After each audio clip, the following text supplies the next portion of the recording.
안녕하세요. 주식정보튜브 디바주식합니다. 한국 대법원에서 강제징용 피해배상 판결 이후 일본의 경제보복이 들이닥치고 한일 관계가 최악의 상황으로 치닫았었죠. 하지만 무엇보다도 일본은 여전히 식민지배 당시의 불법 행위를 인정하지 않고 있고 이에 대한 공식 사과, 배상을 하지 않고 있습니다. 오늘 지식정보TV에서는 일본이 우리를 침략했던 것처럼 다른 국가의 침략 역사를 알아보고 그렇다면 그들은 전쟁 중에 일어난 만행에 대해서 보상을 했는지 안 했는지, 했다면 얼마나 했는지 알아보도록 하겠습니다. 유용한 정보라고 생각되시면 구독도 잊지 마세요. 1902년 영국은 아프리카 케냐 보호령을 발표하면서 케냐에 대한 식민 지배를 시작했습니다.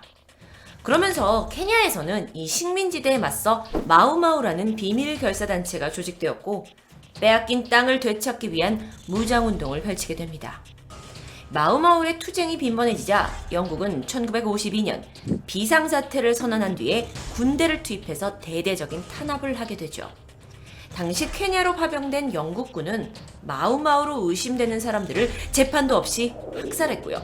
무자비하게 고문했습니다. 이로 인해 케냐 부족 4만여 명이 사망했고요. 만여 명의 감금 피해자가 발생했고 생존 피해자도 5만여 명에 달하는 것으로 집계되는데요. 이후 1963년 드디어 영국으로부터 독립하게 된 케냐 정부는 식민지 당시 마우마우 관련 피해자들을 조사하러 다녔습니다. 하지만 당시에 이제 신생된 국가가 겪는 어떤 혼란 그리고 국가적인 분열이 생기면서 조사는 미뤄집니다. 그리고 2002년이 되어서야 케냐의 민주정부에 의해서 이 문제가 공식적으로 제기되면서 정부 차원에서 야 이거 피해자 조사하자 하면서 이루어지게 되는데요. 2009년에는 마우마우 피해 관련자 5명이 개인 자격으로 영국 정부에 피해배상 소송을 제기하기도 합니다.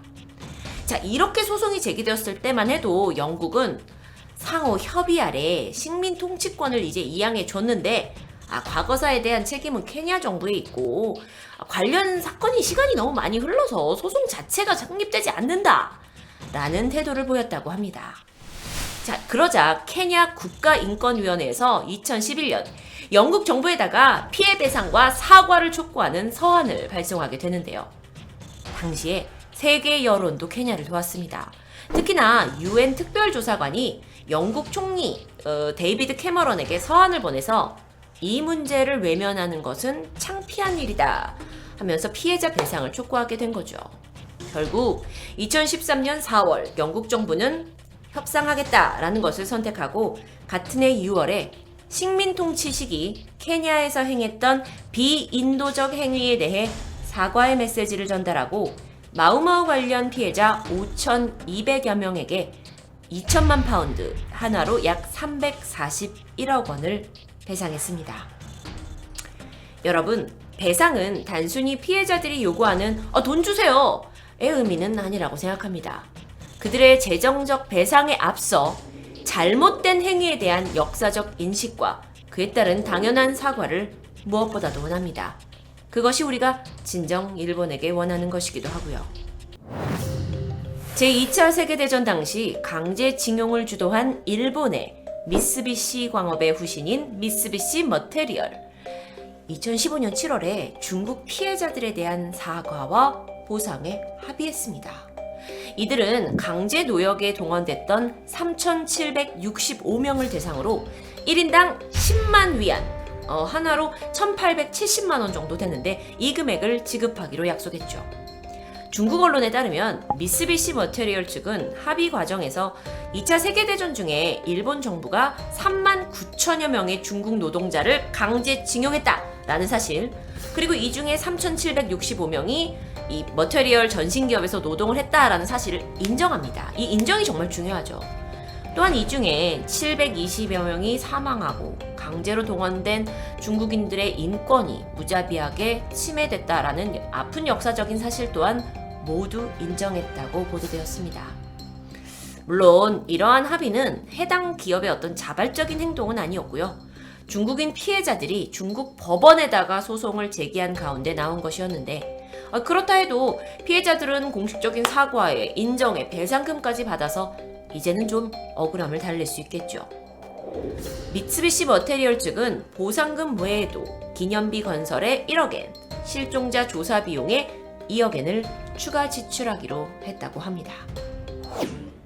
인류 최악의 전쟁이었던 제2차 세계대전 이후 전범국이었던 독일은 과거사 청산을 위한 지속적인 사과와 배상을 해왔습니다.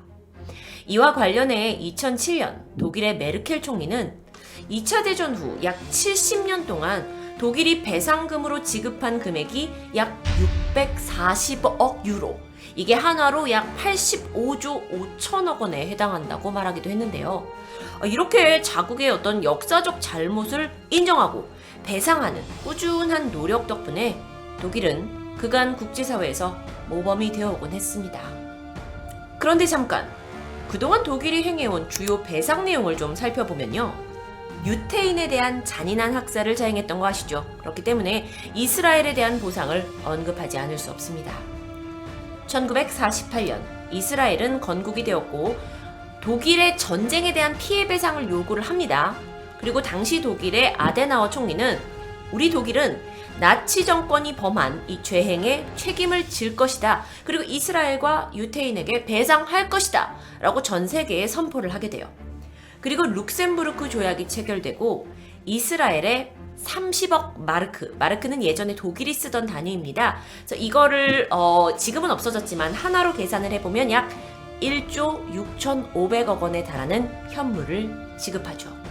이어서 유태인 배상요구 연합회에 4억 5천만 마르크, 한국 한화로 2,780억 원에 달하는 배상을 지불할 걸 약속을 했고요. 이걸 10여 년에 걸쳐서 배상하는 것을 이행했다고 합니다. 1959년에서 64년 사이에는 서유럽 국가들과 나치 피해 보상 포괄 협정을 체결해서 총 10억 마르크, 한화로 5,500억 원을 배상합니다. 지금까지 돈이 상당히 나갔죠. 1991년에는요. 나치 희생자 및 강제 노역자 300만 명에게 5억 마르크, 약 2,750억 원을 지급했고 1993년에는 러시아와 벨로루시, 우크라이나에게 각각 10억 마르크, 약 5,500억 원을 지급하기도 했습니다. 모두 피해 배상 금액이었죠. 자, 그런데 이 배상의 주체가 독일 정부만이 아니었습니다. 이 배상에는 기업들도 참여를 했는데요. 사실 1950년대에서 60년대 독일의 기업들이 이렇게 막 피동적인 배상을 해왔지만요. 이후에는 굉장히 주도적으로 역사를 반성하고 배상하는 모습을 보여줬는데요. 1988년 독일 벤츠사는 2차 대전 기간에 벤츠사에서 강제 노역된 사람들에게 2천만 마르크를 배상했고요. 1991년 폭스바겐 역시 1,200만 마르크를 배상합니다. 이렇게 독일은 나치 강제 노역자들에게 계속해서 배상을 해오고 있습니다. 영토 반환도 하고 있고요. 공통 역사 교과서 편찬, 이런 방법을 동원을 해서 주변 국하고 화해하려고 했었죠. 아마 독일이 이렇게까지 과거사에 대해서 챙겼던 건 그들의 과오에 대해서 인정하고 또 피해자의 피해를 기억하고 책임을 지겠다라는 생각이 분명하다는 걸 알 수 있는데요. 이런 방식이 현재 대한민국이 상대하고 있는 그 국가와는 참 다른 모습을 보여서 저도 사뭇 놀랐습니다. 워낙 일본만 봐오다 보니까 원래 남을 침략한 국가는 시간이 지난 후에 적당히 쌩까는 게 일반적이라고 생각했기 때문입니다.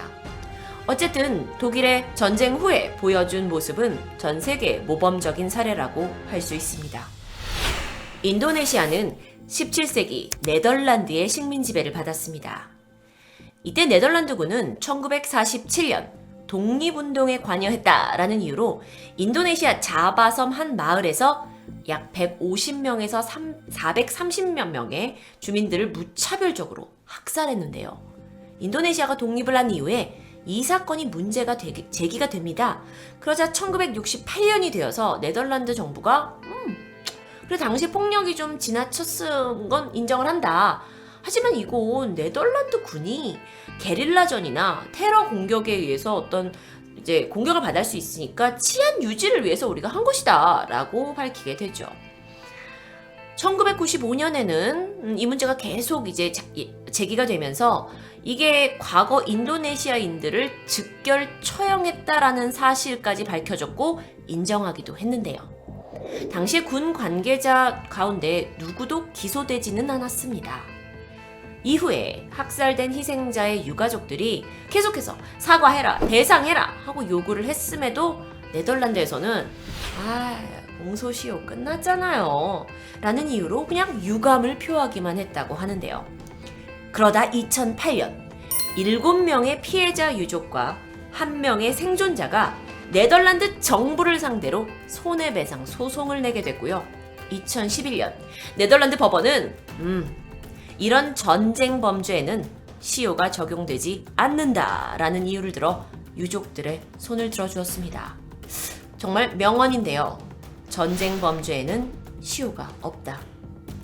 이후 네덜란드 정부는 사망자 1인에 대해서 2만 유로, 하나로 약 2,600만 원씩을 유가족에게 지급하기로 합의합니다.